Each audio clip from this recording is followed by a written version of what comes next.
Hello students, welcome back to Kareem's Biology, and this session is going to be part 5 for the lesson what is science, and in this session we are going to learn about different process skills. Okay children, let us enter into the topic. Subscribe now and press the bell icon. Never miss an update. In this session we will be discussing about process skills, okay, and we will know how the process skills can be used while conducting experiments. Children, you have to keep this point in your mind that the process skills are the skills that we use at the time of conduction of experiment. You know children that the fourth step in the scientific method is conducting the experiment. Okay, before conducting the experiment we write the procedure, and during the conduction of experiment simply following and doing the experiment is not going to give the desired result. When you are conducting experiment you have to be very much focused, because you have to observe each and every step. The result of each and every step as per your observation should be noted down while conducting the experiment. Okay children, as I told you that when scientists, when they try to find an answer to the question in their minds, they do experiment and they use thinking tools called process tools while conducting the experiment. I mean to say that the process tools are nothing but the thinking tools. That means the way you think basing on your observation. Children, when you conduct an experiment, something will be going on after every step that you perform. So our duty is simultaneously while conducting the experiment, you have to make a note of every observation in your book. Right children? So that's why the process tools are nothing but thinking tools which we use and also scientists use while conducting experiments. Okay, and children, not only scientists, we use many of the process skills whenever we speak, whenever we listen, whenever we read, write or think. Unknowingly we are also following these process skills, so learning about the process skills is not going to be very tough for you. It will be very easy because we are already using the process skills when we speak, listen, read or write. Children, when you speak, you think before you speak, right? And when you speak, that means that you may be replying to the person. When you reply to a person, you think before replying, right? You have to think about the question asked by the other person, and after thinking for a while then you reply as per that. And sometimes simultaneously when you talk you keep on giving the replies by thinking about it. And when you listen, something will be going on in your mind. When you listen something you will be thinking, right? So all these are daily used by you in your conversations when you speak, listen or read or write. Okay, so that's about introduction to process skills. Now let us find out how the process skills can be done with the help of examples. Okay, so the example is about a boy here. A boy collected seashells on his visit to the beach, and he wanted to make collections of shells that are alike in some way. He looks for shells in different sizes and shapes. Okay, so this is an example of a boy. This boy has a habit of collecting the seashells, arranging them in his showcase somewhere separately. Okay, so these are some of the seashells that this boy has collected from the seashore. Now his duty is to separate these seashells basing on their color, basing on the size. He has to separate the shells and then he need to keep them separately in the showcase or in the almara. And let us see with this simple example how he applies the process skills while doing this. Okay, so the process skills that the boy used, the first process skills that the boy used in this method is use senses to learn about objects and events. Here we are talking about the seashells, which are objects, right? And first of all, what that boy has to do, he must use his sense organs, right?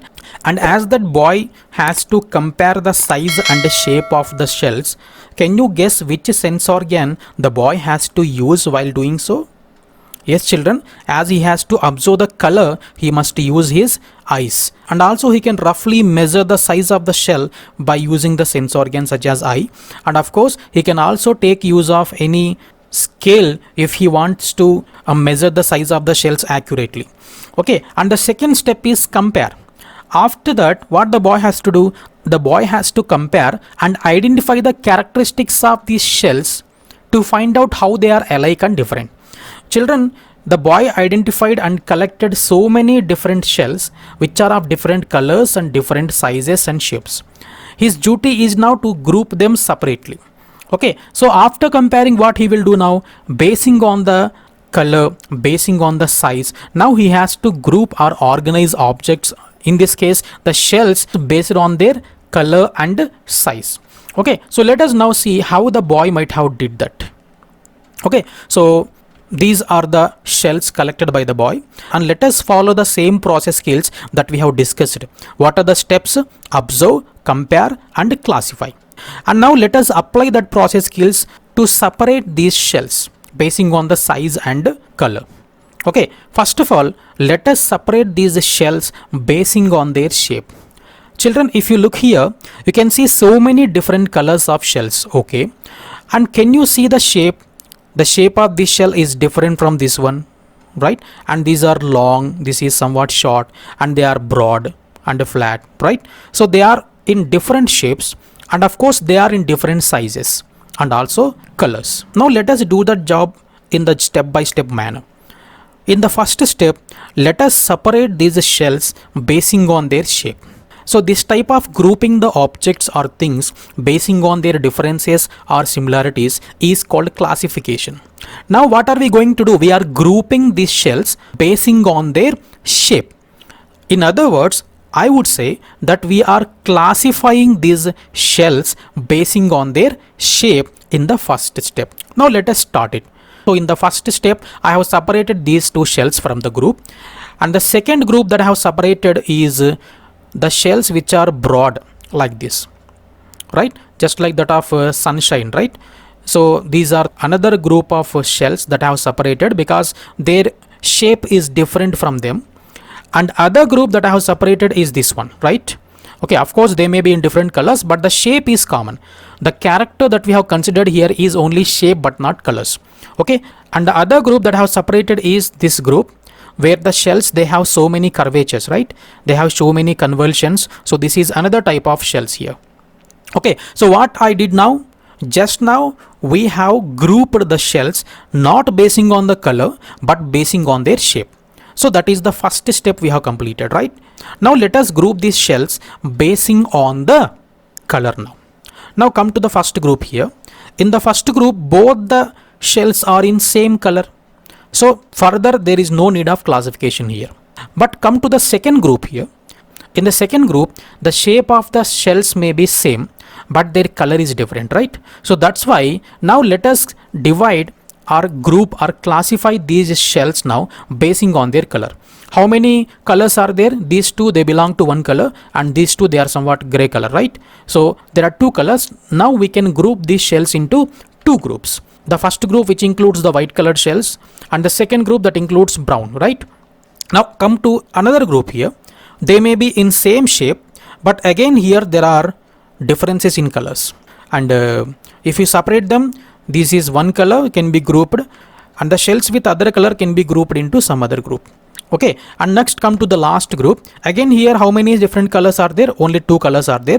Out of the four shells here, these two belong to one category because they have similar color, and these two belong to another category or another group because they are in different color. So again we can divide them into two group like this. So children, now can you tell me what is the process skill that we have followed here?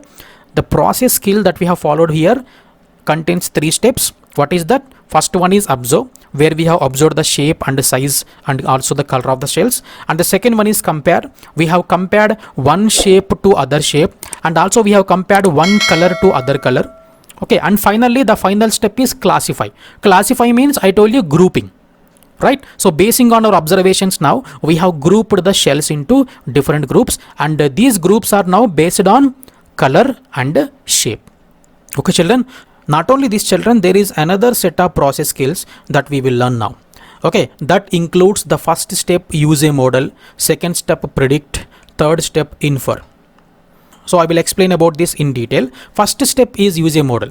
Children, this is another set of process skills which you can use while conducting experiment. Children, you know, sometimes it may not be possible for you to conduct experiment with the exact things, right? isn't it? Suppose if you are conducting an experiment about solar eclipse, you want to demonstrate how solar eclipse occurs. Can you use real sun, real moon and real earth? You cannot, right? Instead, what do? We use models, right? We use a globe which is similar to earth, and we use a model of sun. In the place of sun, we can use electric bulb, right? And we can also use a ball to replace moon, right? Like that we can arrange and we can demonstrate solar eclipse or lunar eclipse by this method.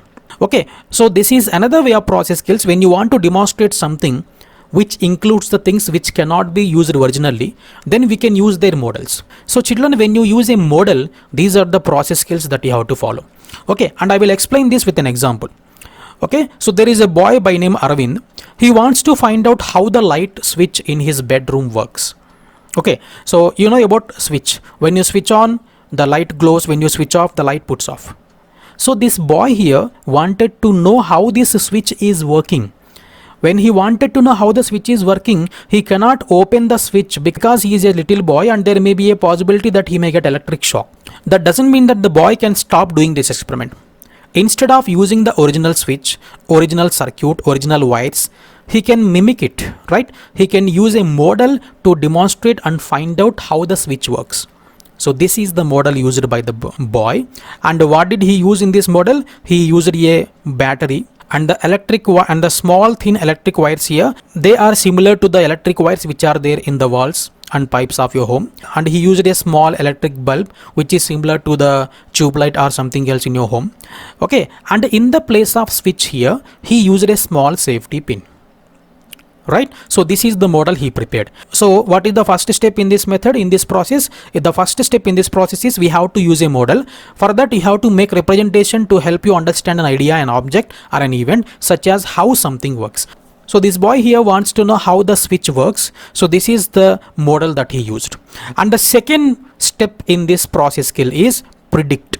Do you know what is prediction? Prediction or assumption is nothing but a small hypothesis. Okay, the boy now predicted that it is because of the opening and closing of the circuit, the light is switching on and off. And how the circuit can be made open and close? It is with the help of switch. Now the boy also predicted the same thing. Now he did that experiment. He actually moved the safety pin here and there. When the safety pin is separated from the green wire, the circuit here becomes open and the bulb no longer glows. Okay, so basing on this observation, he made an inference. So what is inference?